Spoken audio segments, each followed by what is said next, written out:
Hello everyone good morning. देखो आज पाग आज हूँ बुधवार और सकाल सकाल वर्षा छाड़बार ना गंध ही करूना आ कपड़ा सबू बाहर ही सुखुला तो ओदा होगी पड़ी।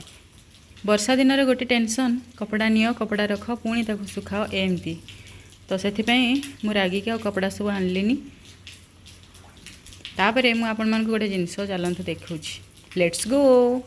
आज सकाल सकाल जेहेतु मत टाइम मिल जाता देहटा टी भल लगुन तो किसी कौन से मन लगुन तो मु कहली मनटा को टे चंचल करवा ना केमिति चंचल करी ना ये जो रूम को पूरा क्लीन करी है कांथ देखुं एगुड़ा सब जाल लगी था तो से जाल बसा को आज ही सफा करी एगुड़ा सब संडे काम किंतु मु बुधवार सारिदेली कारण गुरुवार है रथ यात्रा तो पूजा ठाकुरंकर बहुत भलसे हे से पूरा क्लीन कर देछि। आज गोटे भी कोण रे मु अणंधु रखीनी आ जेहेतु मु रेंट हाउस रे रहूची विशेष किसी एटी फर्निचर आइटम नाही तो से मते इजी हुए सांगे सांग सफा करने को सांगे सांग नहीं मो आपण जिनस घरे जिते भी रखी था किंतु टाइम ही लगे।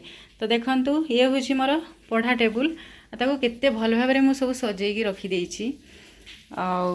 ठाकुरंकर यहाँ गोटे फोटो मते मो सांग जने गिफ्ट करथिले मैरिज टाइम रे देई नथिला बोली से परे देई पठेइथिला तो एटा जेहेतु एई फोटो जेहेतु बाहर रखा हेतिला तो मो एठी टेबुल रे ही एमती सजे रखी देइछि।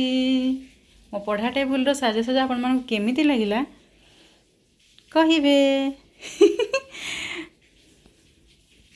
आठी गोटे अच्छी छोट ड्रेसिंग टेबुल ड्रेसिंग जिनस जहाँ सब थी भी मुझे साजसजा कर देछि। ये बाहर मुझे बेसी जिनस रखेनी बॉक्स भितर ही पूरे दिए तो ये मत बेसी किसी टाइम लगे ना तो एमती थी मोर आज सकाळ केवल साजसजा। वीडियो को कंटिन्यू करंतु पुणी देखा नेक्स्ट ब्लॉग रे रहिली। जय जगन्नाथ।